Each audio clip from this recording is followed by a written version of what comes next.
This is a theory based video. Basically इसमें हम लोग पॉइजनिंग के बारे में थोड़ा डिस्कस करेंगे, क्योंकि हर साल 1 से 2 क्वेश्चन आता है पॉइजनिंग से और दोनों पेपर में रह सकता है। ठीक है, और बच्चे कंफ्यूज करते हैं, गलती करते हैं। बहुत सिंपल होता है। पहला चीज़ जो तुम लोग को एमसीक्यू में बाद में पूछा जाएगा इन फ्यूचर, उसके लिए रीड कोमा स्केल पढ़ना होता है। ये अभी तुम लोग को उतना नहीं जानना है, बस जानना है कि चलो इसमें क्या होता है, राइट। तो जैसे जीसीएस का होता है ना, जीसीएस जैसे गास्को कोमा स्केल होता है, वैसे ही रीड कोमा स्केल होता है। तो इसमें हम लोग ना मतलब अलग अलग 3 से 4 स्टेजेस में हम लोग देखते हैं कि भाई भाई कितना है पॉइजनिंग के बाद, क्या स्थिति है पेशेंट का, है ना। तो उसका कॉन्शियस लेवल को हम लोग चेक करते हैं। ठीक है, वो स्लीप है या फिर कोमा में चला गया। ठीक है, पेन रिस्पॉन्स चेक करते हैं, नॉर्मल रिस्पॉन्स है, डिप्रेस्ड रिस्पॉन्स है या रिस्पॉन्स है ही नहीं। रिफ्लेक्सेस नॉर्मल रिफ्लेक्स है या फिर है ही नहीं। रेस्पिरेशन कैसा है, नॉर्मल या एबनॉर्मल रेस्पिरेशन। सर्कुलेशन कैसा है, नॉर्मल या एबनॉर्मल सर्कुलेशन, मतलब बीपी कैसा है, रेस्पिरेटरी रेट कैसा है। ये सब हम लोग रीड कोमा स्केल में देखते हैं। ये अभी आप लोग को नहीं जानना है, बट बेसिक हम लोग जब भी पेशेंट हमारे पास इमरजेंसी में आएगा तो हम लोग रीड कोमा स्केल के बारे में ध्यान में रखते हैं। ठीक है, अब इन जनरल कोई भी पॉइजनिंग का है केस, ठीक है, हमको नहीं पता पॉइजनिंग क्या है, तो उसको कैसे डील करते हैं। ठीक है, तो उसको हम लोग क्या करते हैं, सबसे पहले जनरल मैनेजमेंट करते हैं। तो इमरजेंसी में हमारे पास पेशेंट आएगा, हम लोग ABC सिक्योर करते हैं। ठीक है, कॉमन सेंस में सबसे पहले IV bore 2 IV bore channels बनाते हैं। 2 IV बोर चैनल्स बनाते हैं। और ये क्या होता है, IV का 2 बनाने से क्या होता है, और उसमें नॉर्मल सलाइन एकदम स्लोली स्टार्ट कर देते हैं, एकदम स्लो, तो एकदम स्लो स्टार्ट कर देते हैं। और जो दूसरे चैनल्स होते हैं, IV का 2 चैनल जो बनाए, दूसरा जो होता है उसमें हम लोग ड्रग्स देना स्टार्ट करते हैं, जो हम लोग को सस्पेक्टेड ड्रग लगेगा कि ये पॉइजन है। तो उसके लिए हम लोग को सिम्टम्स पता होना चाहिए, क्लिनिकल फीचर्स हम लोग देखते हैं, है ना। तो ये चीज़ हो गया। और उसके बाद करने के बाद हम लोग क्या करते हैं, ऑक्सीजन चलाते हैं। ठीक है, एयरवे सिक्योर करते हैं और ब्रीदिंग के लिए हम लोग ऑक्सीजन चलाते हैं। ठीक है, ऑक्सीजन कितना चलाते हैं, ऐसा नहीं कि एकदम फुल ऑक्सीजन चला दिए, एक मिनिमम मतलब ऑक्सीजन जाना चाहिए कि भाई SpO2 देख लिए, अगर कम है तब हम ऑक्सीजन चलाएंगे, नहीं तो बिना मतलब का ऑक्सीजन ज़्यादा नहीं चलाना चाहिए। क्यों नहीं ज़्यादा चलाना चाहिए ऑक्सीजन, एकदम फुल कर दिए। क्यों नहीं करना चाहिए, क्योंकि फिर उसमें रेटिना डैमेज होता है। ठीक है, फ्री रेडिकल्स बनेंगे, रेटिना डैमेज होगा। इसलिए ध्यान रखना, तुम पेशेंट को बचाने के चक्कर में उसको अंधा कर दे रहे हो या कुछ और डैमेज कर दे रहे हो, राइट। अच्छा, दवाई अपने मन से कोई दवाई पेशेंट को तुरंत नहीं देना होता है। मेडिकल लीगल केसेस रहता है, पुलिस को इन्फॉर्म करना होता है। पॉइजनिंग में हमेशा पुलिस को इन्फॉर्म होता है, P से पॉइजनिंग, P से पुलिस को इन्फॉर्म करना होता है। नहीं करोगे तुम फंसोगे। एज अ डॉक्टर तुम्हारे पे कोर्ट बुलाएगा कि तुम कहीं नहीं इन्फॉर्म किए थे, ये पॉइजन का केस है। सुसाइड ही अटेम्प्ट है, आपको इन्फॉर्म करना है। इन्फॉर्मेशन वेरी वेरी इंपॉर्टेंट है। ये आप फॉरेंसिक में और डिटेल में पढ़िएगा, सर लोग आपको पढ़ाएंगे। ठीक है, तो यहाँ पे आपको सबसे पहले जो पेशेंट हमारा आया उसका एयरवे सिक्योर करेंगे, क्योंकि भाई कुछ भी हो, अगर सांस नहीं मिले, ऑक्सीजन नहीं मिले तो ब्रेन डैमेज होता है। तो एयरवे को प्रोटेक्ट करना है और ऑक्सीजनेशन या वेंटिलेशन पे पेशेंट को डालना है, ये पहला हमारा काम रहता है। दूसरा, हीमोडायनेमिक सपोर्ट के लिए IV चैनल के बारे में मैंने आपको बता दिया। अगर पेशेंट को ECG मॉनिटर का सुविधा है हमारे पास और हम आइडेंटिफाई कर पा रहे हैं कि किसी पॉइजन के चलते अरिथमिया डेवलप कर गया है, तो उसके लिए हम लोग एंटी अरिथमिक ड्रग हम लोग दे सकते हैं। ठीक है, या पेशेंट को सीजर आ रहा है, देख रहे हो तुम कि क्लोनस हो रहा है। ठीक है, मतलब जो होता है ना, टाइट हो जा रहा है बॉडी, जिस तरह से बोला जाता है, या कन्वर्जन्स दिख रहे हैं। ठीक है, मिर्गी जैसे जो द्वारा बोलते हैं ना, वो तो वो दिख रहा है, वो चीज़ है ना, वो सीजर आ रहा है, तो पेशेंट को कंट्रोल करना होता है। सिडेटिव दे सकते हैं। अच्छा, तुरंत सिडेटिव देना भी ठीक नहीं है, नहीं तो फिर पता ही नहीं चलेगा कि पॉइजन है क्या, उसका क्लिनिकल फीचर पता नहीं चलेगा। इसीलिए कोई भी दवाई जब दिया जाता है तो बहुत दिमाग लगा के देखना होता है। ठीक है, टाइम यहाँ बहुत इंपॉर्टेंट है, टाइम का खेल है। अगर तुम सही से अगर आइडेंटिफाई कर लिए पॉइजन क्या है, कभी कभी जो पेशेंट पार्टी होता है वो पॉइजन हाथ में लेके आता है, सर ये पी गया। ठीक है, कोई लोग केरोसिन पी जाता है, कोई लोग तुम्हारा फिनाइल पी जाता है ना, नैप्थलीन के बॉल्स को चूर करके खा जाता है, कुछ भी होता है ना, रैट पॉइजन खा लेता है, इस तरह का। ठीक है, मरता तो कुछ नहीं है, बट हम लोग के लिए आफत क्रिएट कर देता है इमरजेंसी में, राइट, क्योंकि हमको पेशेंट को भी संभालना होता है और पेशेंट पार्टी से भी डील करना होता है।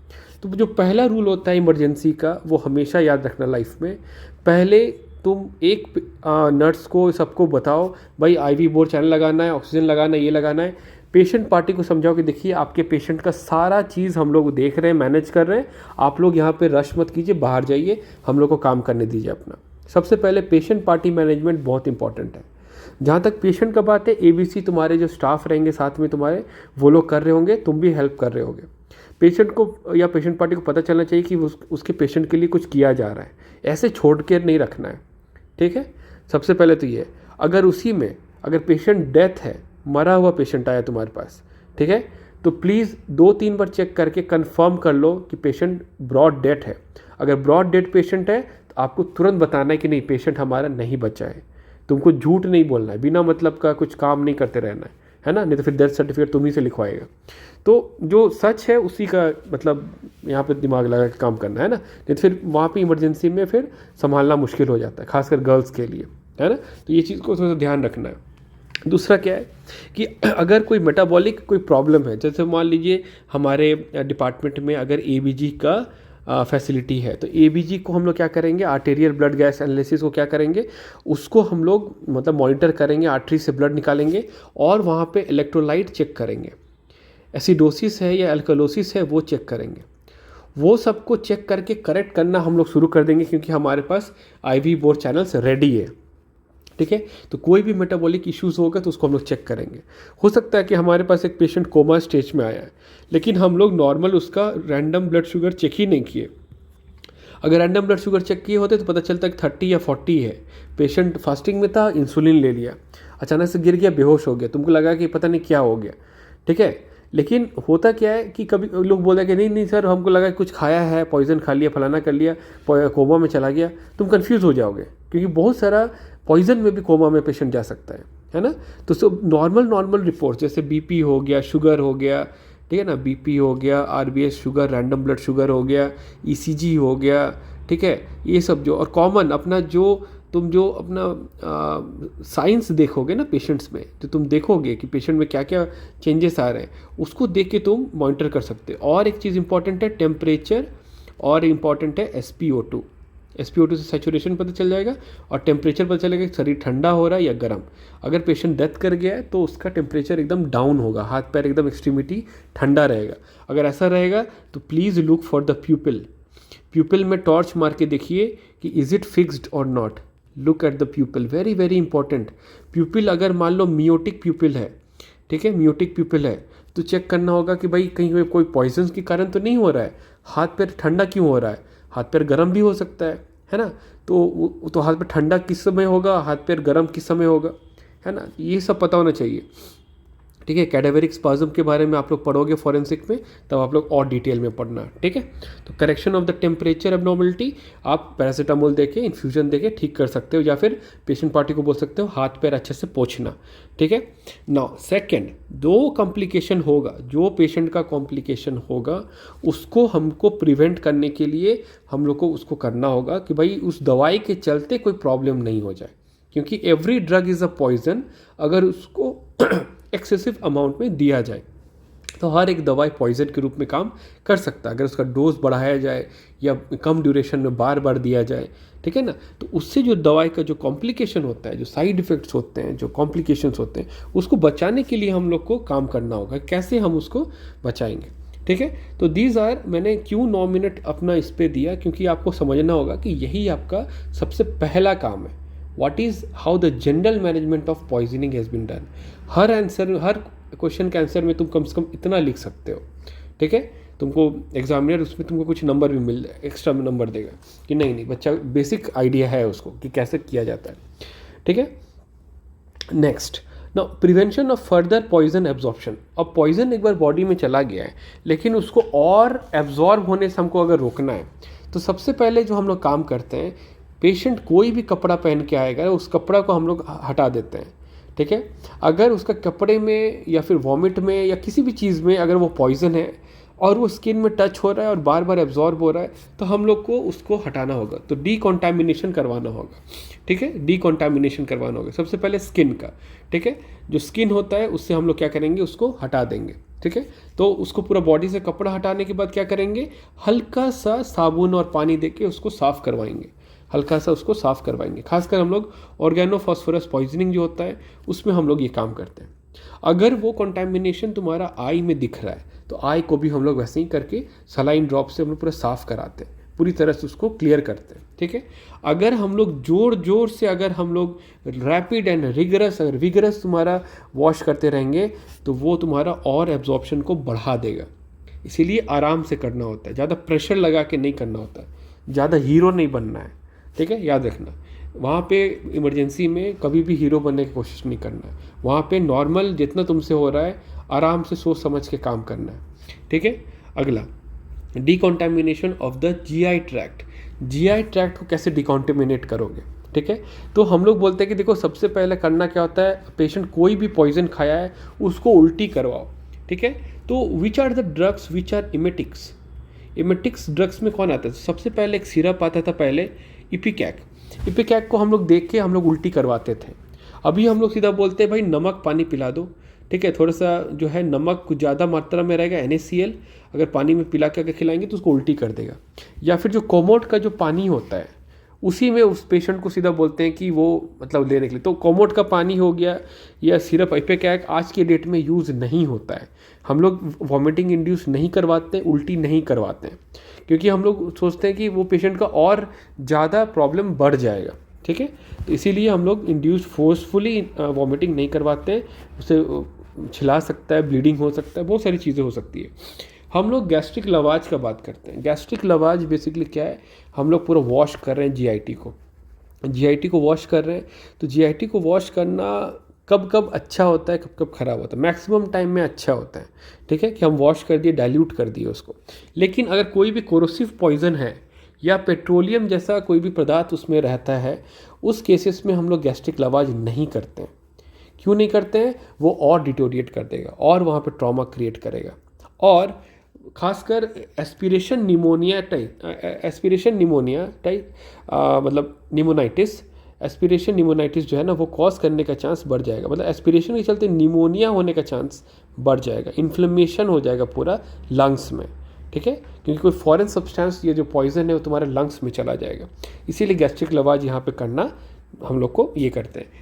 और या फिर वो जाके उसको परफोरेट भी कर सकता है। कुछ पेट्रोलियम प्रोडक्ट्स होते हैं वो तुरंत जाएगा, बहुत बड़ा मॉलिक्यूलर साइज रहता है, वो जाके उस एरिया को पूरा परफोरेट करके चला जाएगा, खासकर कोरोसिव पॉइजन और पेट्रोलियम डिस्टिलेट कोई भी।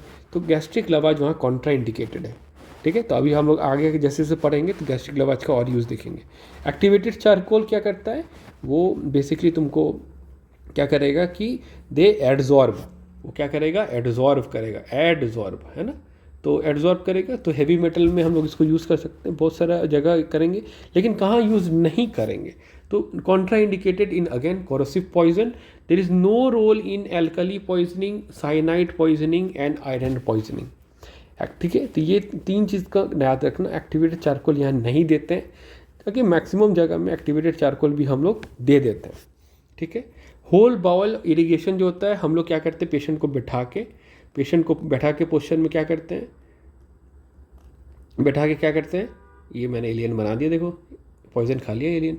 अब क्या, वो बैठा के हम लोग क्या करते हैं, पूरा उसका नेजोगैस्ट्रिक ट्यूब से अंदर करते हैं, और ये उसका स्टमक हो गया मान लो। ठीक है, तो पूरा उसको वॉश करते हैं, उसको पूरा इरिगेट करते हैं, पूरा वॉश करते हैं। एक तरफ से हम लोग अंदर ले जाते हैं, फिर उसको सुला के उसको पूरा हम लोग बाहर निकालते हैं। लेकिन बाहर निकालने में क्या हो जाएगा, फिर लंग्स में जैसे नहीं चला जाए, ये ध्यान देते हैं, एकदम स्पीड से चलाते हैं, है ना, डाइल्यूट करने के लिए। तो या तो हम लोग बाहर निकालें, अगर नहीं निकालना है तो हम लोग को ये बचाना होगा, नहीं तो रेस्पिरेटरी ट्रैक्ट में जाके एस्पिरेशन निमोनिया कर देगा।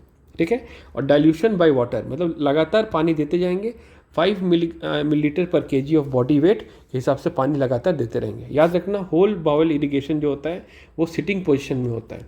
ठीक है, ज़्यादा चांस में 99% में हम लोग उसको वापस सुलाते नहीं हैं।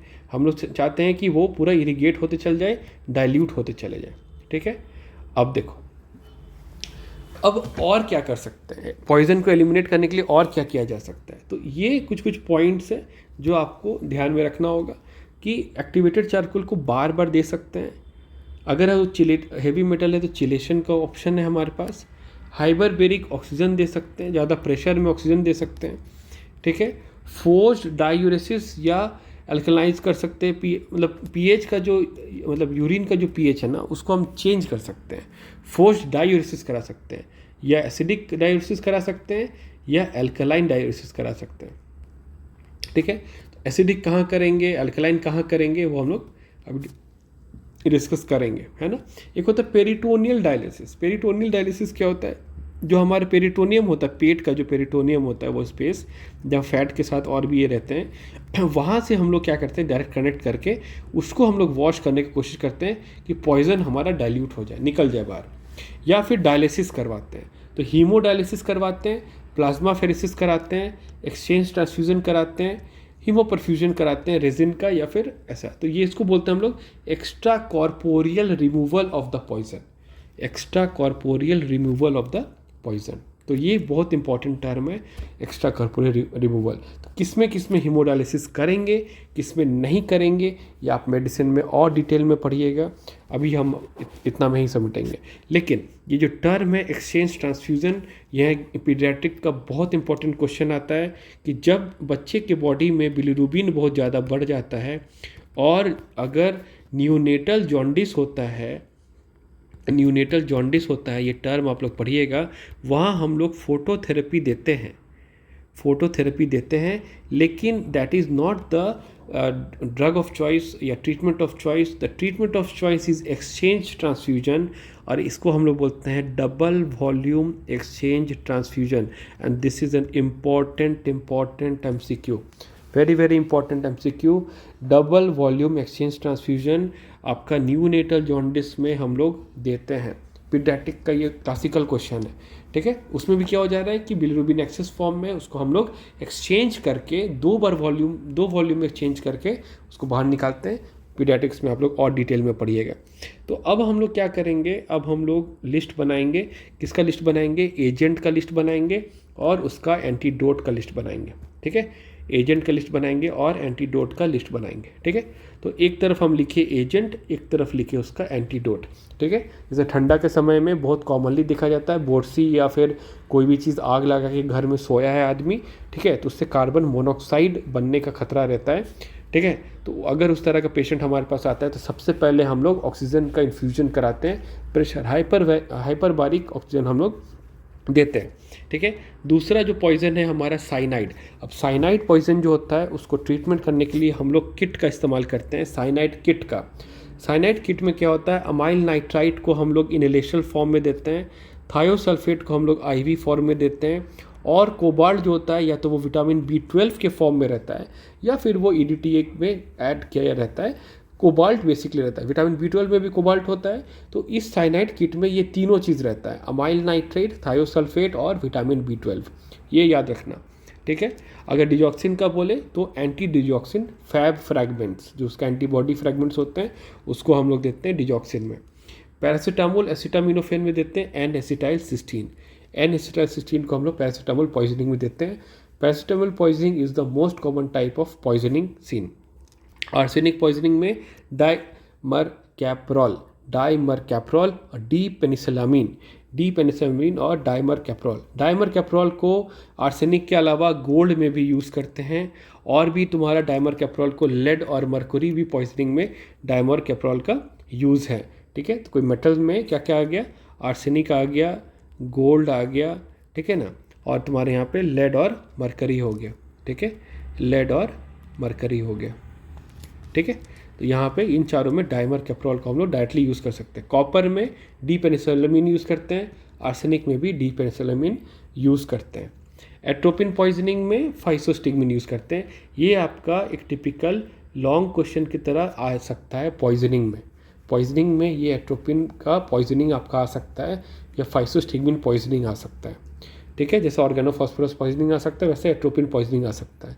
अगर एट्रोपिन ज़्यादा रहेगा तो आई डायलेट करेगा, याद रखना ये बात। ऑर्गेनोफॉस्फोरस पॉइजनिंग में हम लोग क्या करते हैं, एट्रोपिन को ड्रग ऑफ चॉइस के रूप में यूज़ करते हैं, लेकिन वहाँ पे हम लोग देखते हैं साइंस ऑफ एट्रोपेनाइजेशन, और वो सेम सिम्टम्स होगा जैसे आपका एट्रोपिन पॉइजनिंग में होता है, ठीक है। तो हम लोग डिस्कस करेंगे बाद में, ये बहुत इंपॉर्टेंट है। ये MCQ में पूछा जाता है। हेपारिन का प्रोटामिन सल्फेट को यूज़ करते हैं। इथाइलिन ग्लाइकोल को दारू से करते हैं, दारू देखो ये मैं हजारीबाग के पास का दारू नहीं बोल रहा हूँ जगह का नाम, ये एक्चुअल दारू है वो पीने वाला। तो उससे हम लोग इथाइल अल्कोहल को यूज़ करके इथाइलिन ग्लाइकॉल को पॉइजन को हम लोग ठीक करते हैं।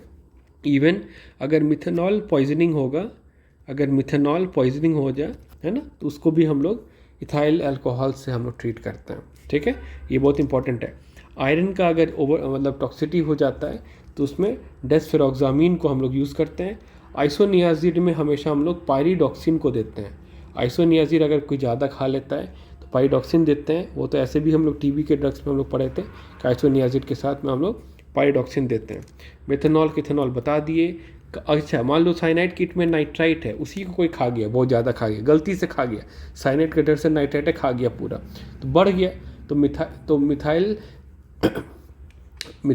एल्बुमिनिया हो गया है ना। तो उसमें हम लोग मिथाइलिन ब्लू को as a drug of choice use करते हैं। ये इंपॉर्टेंट है आपके लिए। ठीक है, फिर आपका आता है ओपियोइड। तो ओपिएट्स जो होता है ना, ये भी ऑर्गेनोफॉस्फोरस की तरह पिन पॉइंट प्यूपिल करता है। पिन पॉइंट प्यूपिल, ऑर्गेनोफॉस्फोरस भी पिन पॉइंट प्यूपिल करता है, ओपियाइड भी, मॉर्फिन भी पिन पॉइंट प्यूपिल करता है। उसका ड्रग ऑफ चॉइस है नैलोक्सोन। ये आपका लॉन्ग क्वेश्चन के रूप में आ सकता है। ठीक है, अगेन वार्फरिन का विटामिन K1 फाइटोनाडियन। ठीक है, ये आपका विटामिन K1 हो गया। अगेन ऑर्गेनोफॉस्फोरस में एट्रोपिन और प्रेलिडॉक्सिन का क्या रोल है, ये आपको डिटेल में पढ़ना है, पूछेगा भाई, पूछेगा हमेशा। ठीक है, डीटिबोक्लोरिन अगर होगा, क्यूरेरे पॉइजनिंग अगर आता है तो उसमें neostigmine is the drug of choice. Again neostigmine is also a drug of choice in scorpion bite, scorpion sting, sting, cobra bite का एक अलग रहता है, वो हम स्कॉर्पियन स्टिंग का बात कर रहे थे। इसमें ड्रग ऑफ चॉइस में प्राजोसिन भी रहता है। प्राजोसिन सबसे कॉमनली यूज़ किया जाता है, फिर नियोस्टिग्मिन भी यूज़ करते हैं। फिर कोबरा बाइट में तुम्हारा नियोस्टिग्मिन यूज़ करते हैं, कोबरा बाइट में। ठीक है, तो वो सब बाद में पढ़ लियो। फाइजोस्टिग्मिन में हम लोग एट्रोपिन देते हैं। हाँ, अब एक इम्पॉर्टेंट चीज़ यहाँ डिस्कशन में तुमको बेवकूफ़ बनाने के लिए पूछा जा सकता है वाइवा MCQs में, और इसमें मशरूम पॉइजनिंग 2 तरह का पढ़ना है। 8 तरह का मशरूम से पॉइजनिंग हो सकता है। सिर्फ 2 चीज़ पढ़ो तुम लोग, अर्ली टाइप और लेट टाइप क्या होता है। अर्ली टाइप में ड्रग ऑफ चॉइस है एट्रोपिन, लेकिन लेट टाइप में एट्रोपिन इज कॉन्ट्रा इंडिकेटेड। ठीक है, तो there is a drug of choice of alpha lipoic acid और थायोक्टिक एसिड। थायोक्टिक एसिड और alpha lipoic acid is a drug of choice in late type of mushroom poisoning. ये एक बढ़िया MCQ बन के आता है। आयोडीन का अगर पॉइजनिंग होगा तो सोडियम थायोसल्फेट को हम लोग यूज़ करते हैं। कैल्शियम के पॉइजनिंग में मैग्नीशियम को यूज़ करते हैं, मैग्नीशियम बदल के रखता है। कॉपर में बता दिए थे ये होता है। यहाँ पे क्वेश्चन और आता है, बेंजोडाइजेपिन में पॉइजनिंग में तुम्हारा फ्लूमाजेनिल को यूज़ करते हैं। ये एक बढ़िया MCQ बन के आता है। ठीक है, कि बेंजोडाइजेपिन का अगर कोई एक्सेस ले लेता है तो उसमें फ्लूमाजेनिल को हम लोग ड्रग ऑफ चॉइस के रूप में देते हैं। अगर एस्पिरिन का पॉइजनिंग हो गया तो बच्चों में एस्पिरिन का अगर ओवरडोज चला गया, पॉइजनिंग हो गया, तो हम लोग गैस्ट्रिक लवाज करते हैं और सोडियम बाइकार्बोनेट को हम लोग यूज़ करते हैं। ठीक है, तो अब हम लोग क्या करेंगे, एक एक पॉइजनिंग को देखेंगे। अब हम लोग क्या करेंगे, एक एक पॉइजनिंग को देखेंगे। तो पहला पॉइजनिंग है ऑर्गेनोफॉस्फोरस या कार्बामेट पॉइजनिंग का क्लिनिकल फीचर्स क्या आएगा। तो सबसे पहले याद रखना, हर जगह का सिक्रीशन बढ़ जाएगा। क्या हो जाएगा, हर जगह का सिक्रीशन बढ़ जाएगा। सलाइवेशन होगा, लैक्रिमेशन होगा, यूरिनेशन होगा, पेशाब निकलेगा, पसीना निकलेगा, और क्या होगा, थूक निकलेगा। फिर तुम्हारा क्या आ जाएगा, मसल वीकनेस, कन्फ्यूजन, मसल में कमजोरी आने लगेगा, पेशेंट कन्फ्यूजन में जाएगा, डिसओरिएंटेशन में जाएगा, कोमा में भी जा सकता है, पेशेंट कोमा में भी जा सकता है। याद रखना, उसका प्यूपिल चेक करोगे वो मायोसिस में रहेगा। किस में रहेगा, पिन पॉइंट प्यूपिल रहेगा तुम्हारा ऑर्गेनोफॉस्फोरस पॉइजनिंग में। ठीक है, तो वहाँ पे हम लोग क्या करेंगे, वहाँ पे हम लोग रिपीटेड एट्रोपिन देते हैं। देयर इज़ रिपीटेड, हम लोग लगातार बार बार एट्रोपिन का वायल को रेडी करके एट्रोपिन देते जाते हैं। कब तक एट्रोपिन देते हैं, देते जाते हैं, एकदम रुकते ही नहीं है जब तक हम लोग को साइंस ऑफ एट्रोपिनाइजेशन नहीं दिखता है। What are science of atropinization? Science of atropinization का मतलब ये हो गया कि तुम्हारा सारा सिक्रीशंस जो होता है ना, जो तुम्हारा थोरेसिक में जो लैरिंजियल सिक्रीशंस हो गए, ब्रोंकियल सिक्रीशंस हो गए, तुम उसको सुनोगे, तुमको सुनाई जब नहीं देगा तो समझ जाना कि वो सूख गया है। साइंस ऑफ एट्रोपिनाइजेशन इज पॉजिटिव, और प्यूपिल डायलेट कर जाएगा, फिक्स्ड एंड डायलेटेड प्यूपिल बन जाएगा। जो मियोसिस प्यूपिल था वो मिडियाटिक प्यूपिल बन जाएगा। That is the sign of atropinization. ये वाइवा का क्वेश्चन है, पूछेगा तुमसे, ठीक है। दूसरा, कोई भी पेस्टिसाइड अगर हम लोग यूज़ करते हैं, मतलब हम लोग नहीं यूज़ करते, कोई पॉइजन के लिए अगर कोई यूज़ कर रहा है तो याद रखना, कोई भी पेस्टिसाइड जो होता है वो इरिटेंट के रूप में काम करता है। स्किन को इरिटेशन कॉज करेगा, ब्रेन को इरिटेशन करेगा, वहाँ सीजर कॉज करेगा, नम्बनेस करता है और मतलब पैरेस्थेसिया कर देगा, मतलब सुन कर देगा, हाथ को क्या करेगा, सुन कर देगा।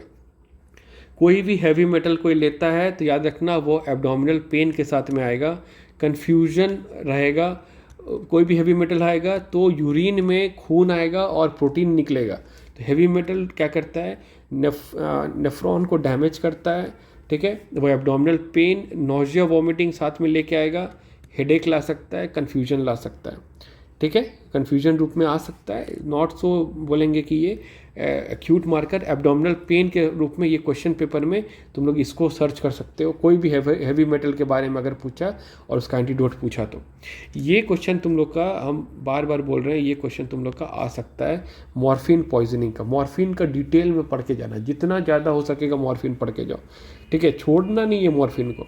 और बेंजोडाइजेपिन का भी पॉइजनिंग का जो सिम्टम्स होता है ना, दोनों का सिम्टम्स बराबर आता है, ठीक है। पेशेंट आएगा तुम्हारे पास ड्राउजीनेस के साथ, ड्राउजीनेस, सिडेशन होके आएगा, कन्फ्यूजन, कोमा में आ सकता है। सबसे इंपॉर्टेंट जो तुम्हारे क्वेश्चन पेपर में लिखा रहेगा, उसका ब्रीदिंग स्लो रहेगा, उसका रेस्पिरेटरी अरेस्ट होगा, और सबसे इंपॉर्टेंट बात क्या है, पिन पॉइंट प्यूपिल लेके आएगा। वेरी वेरी इंपॉर्टेंट, फिर से दोबारा पिन पॉइंट प्यूपिल आया तो ये दो जगह पिन पॉइंट प्यूपिल, ओपियोइड वाला में और ऑर्गेनोफॉस्फोरस वाला में, तुम लोग फंस जाओगे उसी में।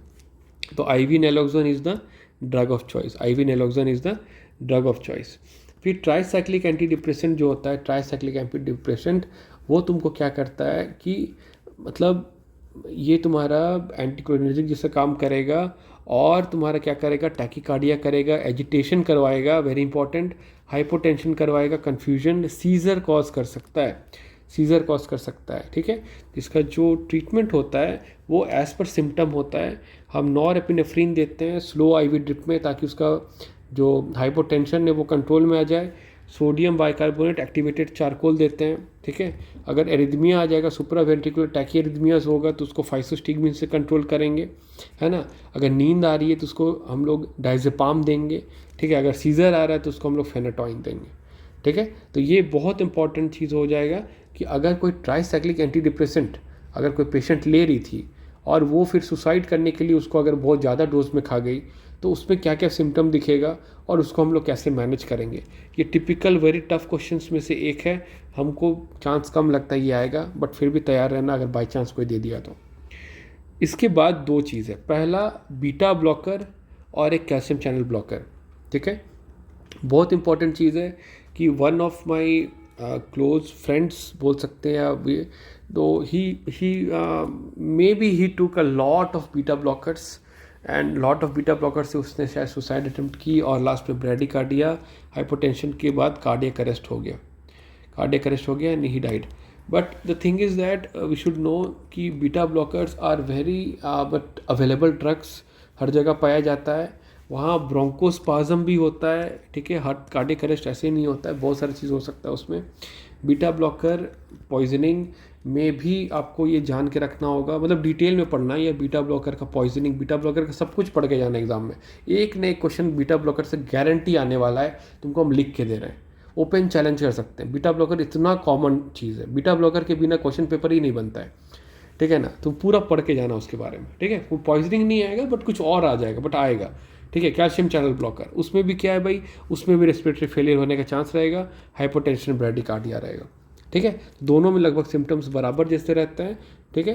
बट याद रखना बीटा ब्लॉकर में अगेन बीटा 2 जो ब्लॉक कर जाएगा तो ब्रोंकोस्पाज्म होगा, सांस लेने में दिक्कत होगी, कार्डियक अरेस्ट का चांसेस बढ़ जाएगा, ठीक है। I have seen with my like own experience कि ऐसा भी हो सकता है। ना फोर्स डायूरेसिस का जहाँ तक हम लोग बात किए थे, फोर्स डायूरेसिस में ये चीज़ जानना बहुत ज़रूरी है। एसिडिक डायूरेसिस, अगर फोर्स्ड एसिडिक डायूरेसिस करवाएंगे तो हम लोग क्या करते हैं, अमोनियम क्लोराइड को हम लोग यूज़ करते हैं, अमोनियम क्लोराइड हम लोग यूज़ करते हैं। और उसके साथ में हम लोग देते हैं फुरोसिमाइड। फुरोसिमाइड काहे देते हैं, लैसिक्स काहे देते हैं, इसको लैसिक्स के नाम पे आता है। लैसिक्स काहे देते हैं, बिकॉज ये यूरिन का आउटपुट बढ़ाएगा।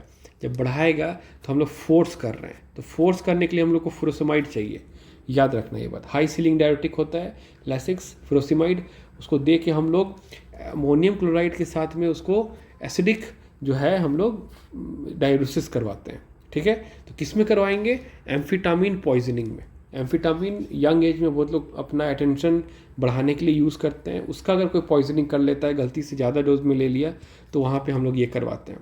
लेकिन तुम लोग के लिए एक चीज़ वेरी वेरी इंपॉर्टेंट जो एक आता है, फोर्स्ड एल्कलाइन डायूरेसिस जो होता है ना, ये तुम्हारे लिए क्वेश्चन आ सकता है कि it is done by sodium bicarbonate and again furosemide. ठीक है, तो फुरोसिमाइड से फोर्स्ड होता है। ठीक है, कहाँ यूज़ करोगे, ए एंड बी। मतलब ये तुमको ना याद होना चाहिए कि भाई एस्पिरिन पॉइजनिंग और बारबिचूरेट पॉइजनिंग में, उन दोनों पॉइजनिंग में तुम्हारा फोर्स्ड अल्कलाइन डायूरेसिस हम लोग करवाते हैं, फुरोसिमाइड और सोडियम बाइकार्बोनेट देखें।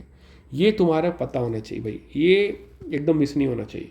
ठीक है, अगला जो क्वेश्चन आ गया, again atropine poisoning. Atropine poisoning is a classical question, हटके क्वेश्चन है।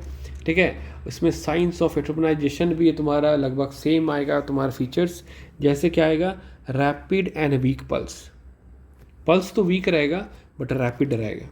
ड्राई माउथ, हेलुसिनेशन हो सकता है, dilatation of the प्यूपिल, blood vision, कुछ दिखेगा नहीं, डिलीरियम हो सकता है, पता नहीं कुछ कुछ उसको महसूस होने लगेगा, हॉट ड्राई स्कारलेट स्किन, एकदम सूख जाएगा, इनएडिक्वेट रेस्पिरेशन, रेस्पिरेशन उल्टा हो सकता है, कोमा में भी जा सकता है। इनएडिक्वेट रेस्पिरेशन और कोमा में ही उसका डेथ होता है। एट्रोपिन पॉइजनिंग में डेथ इसीलिए होता है, कोमाटोज होके इनएडिक्वेट रेस्पिरेशन होके मर जाता है। तो ये निमोनिक हमेशा हम लोग पूछते हैं वाइवा में, ये निमोनिक आपको याद होना चाहिए। Hot as a hare, red as a beet, dry as a bone, blind as a bat, mad as a hat या मैड एज अ हैटर या हैन। ठीक है, मुर्गी पागल है या कैसे याद करोगे, याद करो, बस हमको क्या पता, पूछेंगे एग्जाम में। ठीक है, तो ये आपको याद होना चाहिए। ठीक है, ट्रीटमेंट क्या करेंगे किसका, एट्रोपिन पॉइजनिंग का, उल्टी करवाएंगे, उल्टी करवा सकते हैं, या फिर हम लोग गैस्ट्रिक लवाज करना सेफ रहेगा। थोड़ा सा हल्का सीडेटिव दे सकते हैं हम लोग, डायजेपाम दे के।